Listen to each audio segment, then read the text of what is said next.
Hi everyone, welcome to day 4 of our Pilates challenge, and thank you so much for joining me today. Today's request comes from Tony in Horncastle. Hi Tony, and he has asked for some really deep core exercises. So before we get started, I have to point out that these I would not recommend doing if you have just had a baby.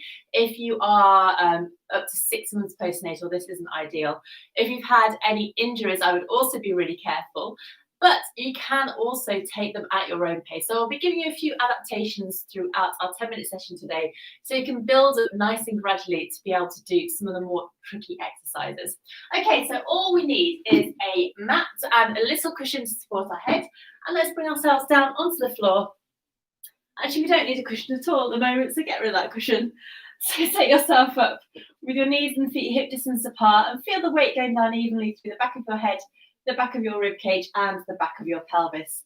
Just going to take a few little pelvic tilts here, so imprinting your spine and arching away, letting your shoulders relax and your jaw release as well. Good. Okay, so we're imprinting our spine and then arching away, and come to rest somewhere halfway in between. Like to take your hands and clasp them behind your head now, and make sure your elbows are going straight up towards the ceiling, because we're going to start with some curl ups. And I'd like your hands and arms to act like a basket for your head to be heavy and resting. So let's breathe in, and as you breathe out, let's nod our chin, and one bone at a time, roll all the way up. Gaze going between your knees and feel that these muscles down the front of your body are working super hard. Inhale and lengthen back down onto the floor.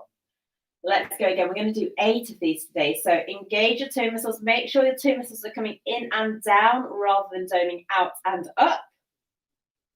And keep your head heavy.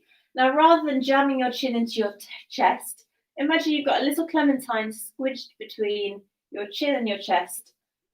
And that's just going to make it a little bit more comfortable for you. Breathing out. Are we on number 4 or number 3? I can't remember. Let's go 5 more times. So making sure your head is heavy, maybe trying to get a millimeter more this time. Lengthen back down. Breathing out to float up.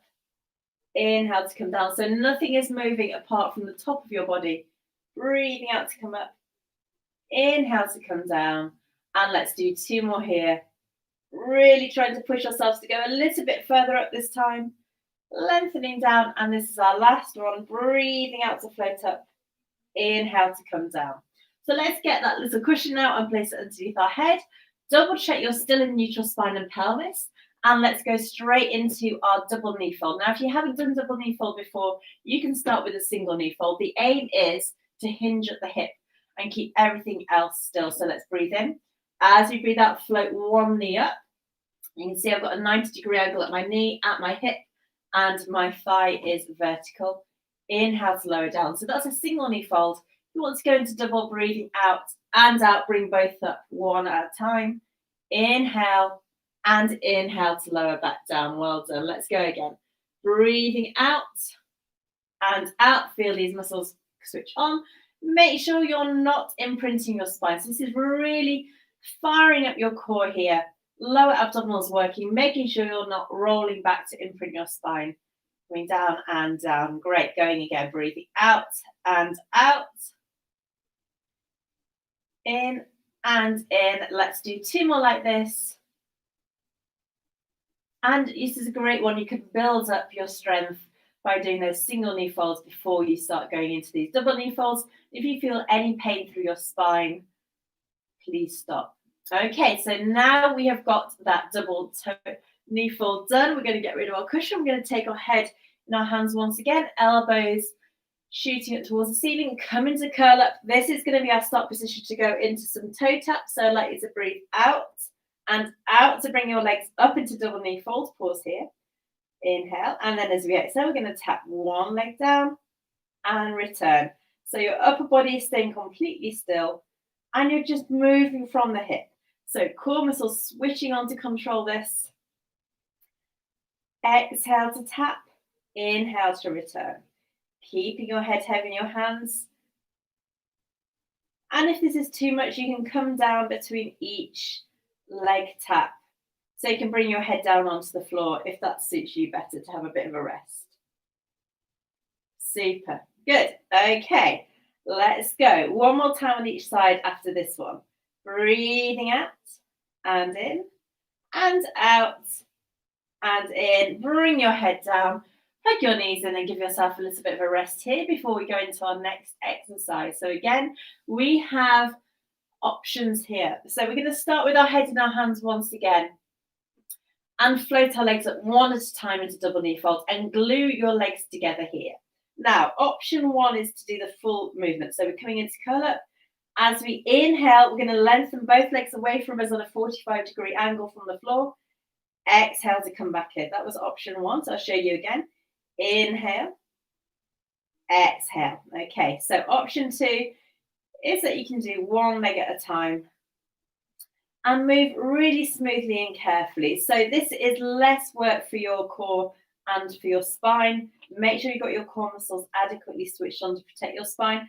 So let's go again. So we're going to inhale to lengthen our legs. Exhale to return. Inhale to lengthen. If you want this harder, you can take your legs slightly lower.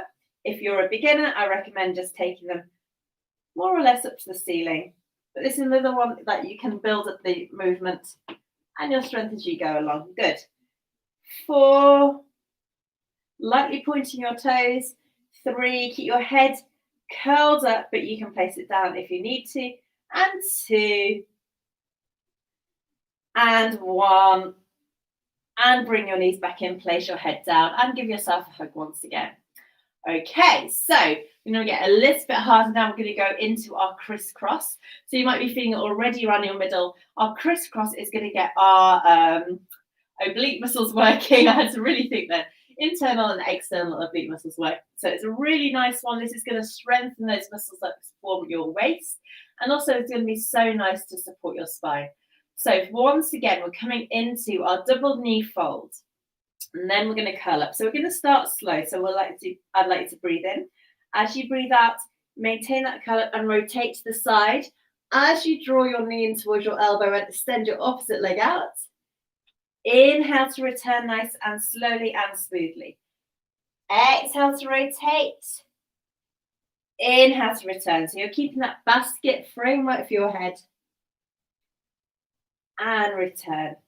Inhale to rotate, toe muscles coming in. Exhale to return. Inhale. Exhale. So we're taking it quite slowly to start with. And after these next two, we're going to see if we can make it slightly more fluid. Okay, so now, rather than pausing in the middle, we're going to go straight into that rotation to the other side. So feel toe muscles coming in. Feel those muscles down the sides of your waist working. Maintain that curl up. Rest if you need to. We're breathing out. Quick breath in. Breathing out. Quick breath in. Super. 2 more to each side. Breathing out. And out. Oh, I can feel this. And come back through to center. Place your head down and give yourself a little rock and hug. We have one more exercise. Again, this is one that we can build up. So let's build it up together. Remember, if you're just starting out, you can practice to build up a little bit more before you make it into the full double leg stretch. So knees back on the floor, legs back on the floor, hips, knees and feet hip distance apart, head in your hands. Oh, my words are getting mixed. So I really need to have labels on my body so I know what's what. Okay, we're going to come into our double knee fold from here.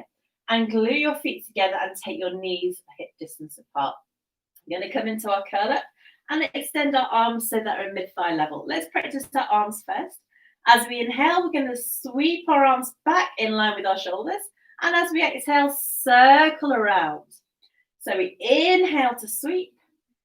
Exhale to circle. Great. 2 more. Inhale, maintain this curl up. Keep your jaw relaxed. Inhale. And exhale. You can place your head back in your hands. And then for our double leg stretch legs, we're going to inhale, extending your legs just like before. Exhale, knees come apart as you draw them back in. Inhale, squeeze your legs. You can place your head down if you need a bit of a rest. So take those legs out at a 45-degree angle and really try and lengthen them. So this is adding a long lever onto your spine and your core, meaning that you're working harder. Now, everything together, we're going to extend our arms mid-thigh level as you breathe in. Arms and legs reach away. Exhale, circle round. Inhale, keep your gaze going towards your knees. Try not to drop your head. If you need a rest, you can take your head down to the floor. Inhale. Sweeping around, good. And one more. Inhaling away. Exhale to sweep. Bring your knees in, place your head down, and look from side to side. Well done. Pushing yourself over and coming up to sitting. It's gone really dark in here. It's not going to rain. Okay, we're going to sit cross-legged, arms out to the side, and go into our final 2 breaths. So breathing in. As we breathe out, we reach our arms up towards the ceiling, reaching through our fingers. Press the air away. And we have got one more to go. So we're going to reach all the way up, reaching through our fingers, press the air away, and give yourself a nice clap. Well done. I hope you have a great rest of Monday, and I'm going to be back tomorrow in the morning for some more Pilates. As ever, let me know if you've got a request, and thank you so much for joining me. Take care. Bye-bye.